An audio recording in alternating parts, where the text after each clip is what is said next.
Welcome to another edition of Dad's Divorce Live. I'm Sean Garrison, your host and editor of DadsDivorce.com. Today we're joined by Dr. Emily Douglas, who is an associate professor at Bridgewater State University and one of the few academics to study male domestic violence victims. We'll be talking with Emily about the research she conducted on the Men's Experiences with Partner Aggression project, as well as some other issues facing male domestic violence victims. Thank you for joining us today, Emily. You're welcome. Thanks for your interest in our work. Now you, along with Dr. Hines, put together the Men's Experiences with Partner Aggression project. Can you give us some details about what you examined with this project, and as well as how you went about conducting the research? Yeah, sure, no problem.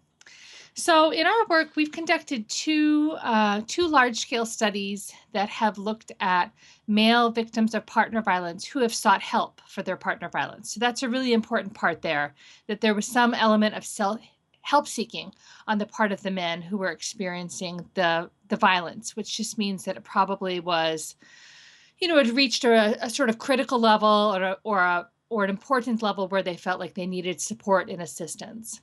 So we've done, these men had to have sought help in some type of way, either through the police, a domestic violence agency, domestic violence hotline, seen a medical professional, a mental health professional, or even sought help on the internet, because that's where a lot of these men seek help. So in our research, we looked at men's experiences with help seeking, and we also looked at their mental health status, their physical health status, and really how their kids are doing as well. Because in about 2/3 of cases, men who seek help for partner violence victimization have minor-age children who they're worried about. So the thing that can become challenging with studying and researching male victims of partner violence who are seeking help is, how do you find them?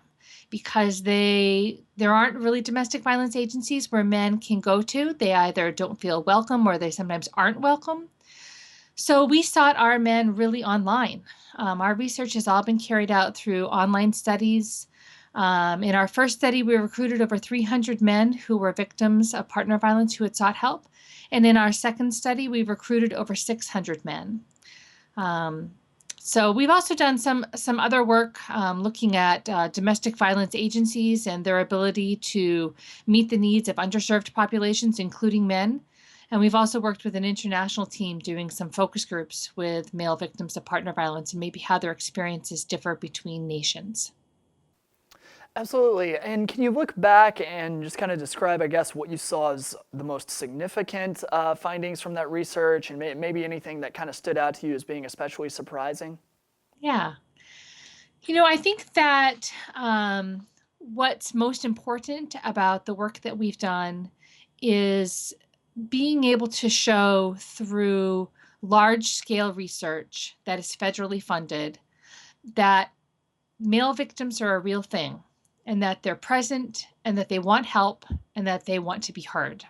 They want their experience to be legitimate in the eyes of professionals who help them, and in the eyes of the larger community, and certainly within the legal system as well. Men who need help often have trouble finding help, and they are often told that their experiences of abuse are not real, that they must somehow be responsible for the abuse that they're experiencing. I think that it's important to acknowledge what I already said, which is that about 2/3 of men who seek help, at least in the research that we've done, that they have minor-age kids who they're worried about. And they're very worried about the effects that the abuse are having on the kids. They're worried about having access to them if they were to leave their abusive partner. And they're interested in, of course, protecting them from their moms. At the same time, they recognize oftentimes that their kids have a relationship with their mom, and they feel compelled to somehow nurture that in some way. I think it's also important to say that men stay in these relationships for the same reason that women stay in these relationships: for love, for commitment, because of their children, and because they don't really have a sense of where else they would go if they left. I think some other important sort of highlights are that men who experience partner violence and who seek help They look in some ways a lot of the way that women look. That they are more likely to have poor physical health, that they are more likely to have mental health problems, especially in the areas of depression and post-traumatic stress syndromes, um, and that men can and are victims of sexual assault. So the last thing I'd like to add in there is we also looked at a phenomenon that really hasn't been studied very much in the last few decades, and we call that the legal administrative abuse and or legal administrative partner violence. And that is when one uses the legal system in some way to perpetrate abuse or control their partner in some way. And in terms of men, that often means that their female partners are making false allegations of abuse against the female partner or against the children as a way to continue to hurt the partner, to punish the partner, or as another means of control. Sure, and you talked about the difficulty that male victims often encounter when they seek help for domestic violence. What changes need to be made, just from a broad perspective, to make sure that if a victim, is abused, that they get the shelter that they need, regardless of if they're male or female? Right.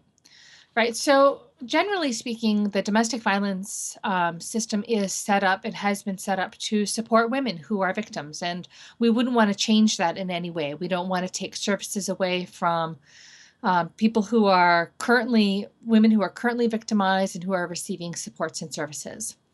That said, men do need more support than the help that is available to them.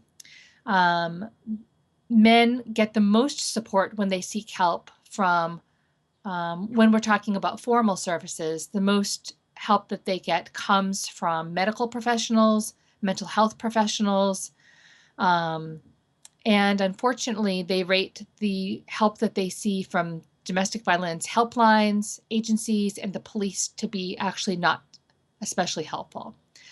So I think really this is about training and education. And bringing more awareness to the fact that men can be victims. There's been some of this in the media. But those who are working in the field, there's a great need to train them around who it is that can be a victim. And I think that actually the more discussions that we have in this country around sexual orientation and so forth help to bring a lot of this to light, really, that folks from all walks of life need help, regardless of gender, regardless of sexual orientation. And I think that this is just sort of the next step in terms of helping domestic violence victims get the kind of help that they need. Absolutely. Is there anything else you'd like to add, Emily? No, I think that this really covers it. I think that really the take-home message here is that men can be and are victims of partner violence, sometimes life-threatening partner violence, and that they're just as deserving of help as anybody else would be, and that right now they're not really able to get the services that they need. Well, thank you again for your time today, Emily. We really enjoyed having you here on Dad's Divorce Live. Oh, thanks so much for your interest in our work. Appreciate it. To read more about issues facing male domestic violence victims, make sure to visit DadsDivorce.com.